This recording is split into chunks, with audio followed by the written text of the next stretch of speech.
Hi again guys, back with another unboxing. I'm not sure where this one's from. I think it's going to be the cubes.com one, C-U-B-E-Z-Z, cubes.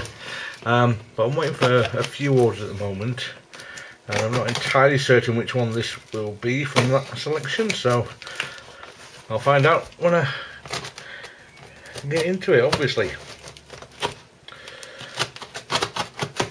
You're going to be ahead of me actually. You're going to know from the title of the video what this is. So right this second you know more than I do.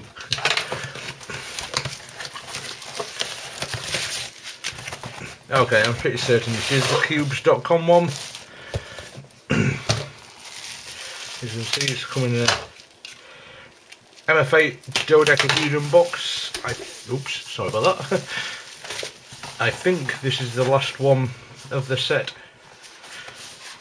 that I don't already own. The helicopter Dodecahedron. That's the one. One I've wanted for quite some time, just haven't quite got around to buying before.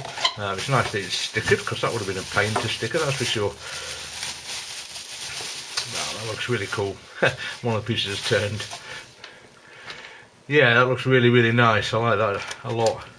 I don't know if this is the version 1 or the version 2 actually, but let me just have a play with this and see how it turns. It seems to turn reasonably well. Apparently the version 2 is an improvement, so whether this is that or not I don't know. So basically it's a dodecahedral transformation of the or version of the curvicopter. So you've got all the same pieces on each turn. You've got an edge piece, 4 petals and 2 corners on each turn, so it's going to work very similarly to the curvicopter. Yeah, you can feel each turn, each piece I move is stiff for the first couple of turns, and it kind of breaks in nicely and turns really well actually. I'm curious how the jumbling works on this one. I mean, I'm assuming it still jumbles. I'm fairly certain it does. It does indeed.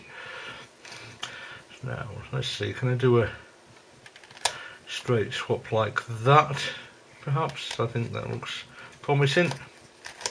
Indeed it is. So I can just swap those two sections over on those two pieces, so that'll be how you jumble and unjumble it.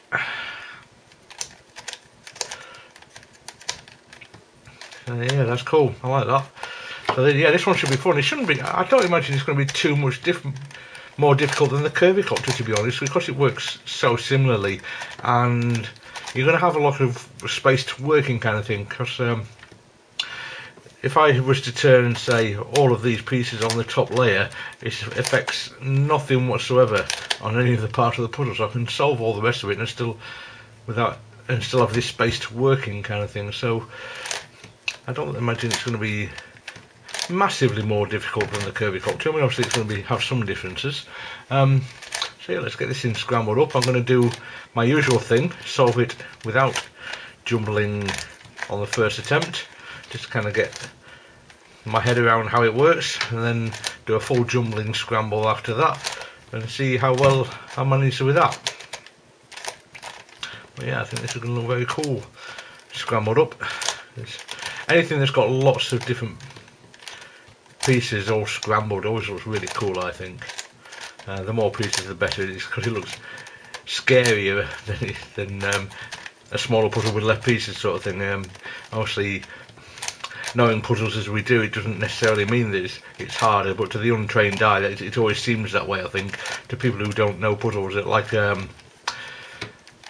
showing them my 11 by 11, they automatically think, wow, that must be really, really difficult. Obviously we know that it's most of people who puzzle regularly know that 11 by 11 isn't really any harder than a 5 by 5 or a 7 by 7, but it's always impressive to non-puzzlers, and I'm sure this one will be quite cool like that in a similar way. There's so many turning surfaces on this one, which is impressive to anyone, I think. I mean, you've got 5 on every face and 12 faces. Now, it's not 60 turning faces, obviously, but it's got a lot more than most puzzles have, that's for sure. And there's a lot to get scrambled, actually. It's taking some time to get everything split up from its neighbours.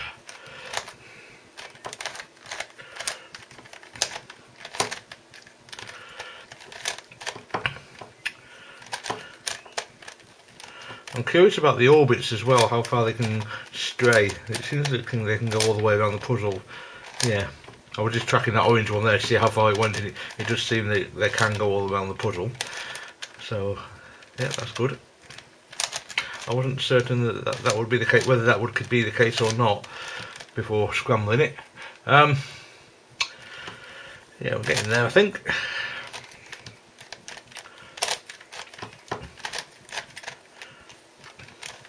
This one's going to be, it's not difficult to turn or anything, but it's going to be quite difficult on my hands, I think. As I mentioned on my channel before, I do get some hand pain, joint pain if I have to grip things a lot, and because the surfaces that you're gripping to turn these are very kind of shallow angle, I'm having to grip them quite tightly to turn. It's not that they're difficult to turn it at all, they're really not.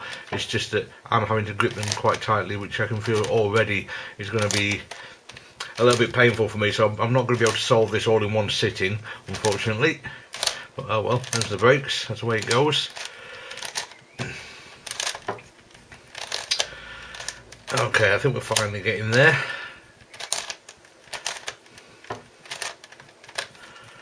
Have a look. I think that looks like it's scrambled well enough now. I'll go away, have a try at solving it, and get back to you when I've done so. Alright then, so as you can see, the helicopter dodecahedron is solved again. Not too difficult, took a little bit of thinking about. There are a few differences between this and the curvicopter in the way you solve things. It's a similar process, the way I went about it, but just simply because you've got more edges on each face that turn, it alters things slightly, but for the most part you can solve it the same way as you solve the curvicopter.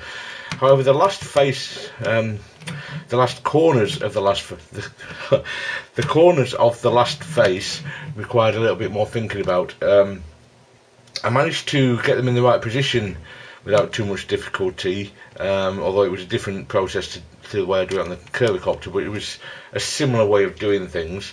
I don't use a specific algorithm, I've just got a way I can go about it. However, I couldn't find a way to orient those corners. The way you do it on the curvicopter simply doesn't work, or the way I do it on the curvicopter, should I say, simply doesn't work.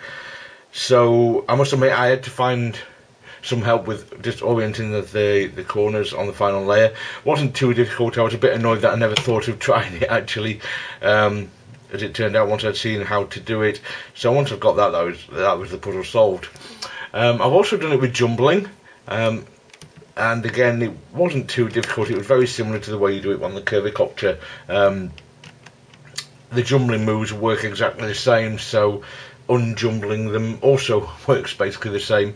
So yeah, it's a very fun puzzle. I like this a lot. I mean, but then I like the curvicopter a lot. It's just a superb challenge, a fun challenge, and it turns really well. I've had no problem whatsoever with turning quality. It's broken in quite well, but it wasn't really bad to begin with either, so it just turns really nicely now. It doesn't turn quite as good as a curvicopter, but that just turns ridiculously well. But it's not far off either. I mean, you do sometimes get accidental jumbo moves like that, you know, you just, because the pieces turn so easily, you just accidentally halfway through a turn start jumbling a piece when you're not actually trying to. But that's just because it moves so easily rather than actually being something wrong with it.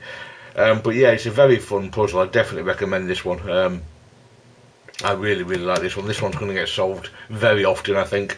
I just really enjoyed it, but then I've always enjoyed the curvicopter as well, so it makes sense that I would. So yeah, definitely a great addition to the collection. I can't think of anything else really to say about this one, guys, so I'll stop the video there. Thanks very much for watching, and I will see you next time.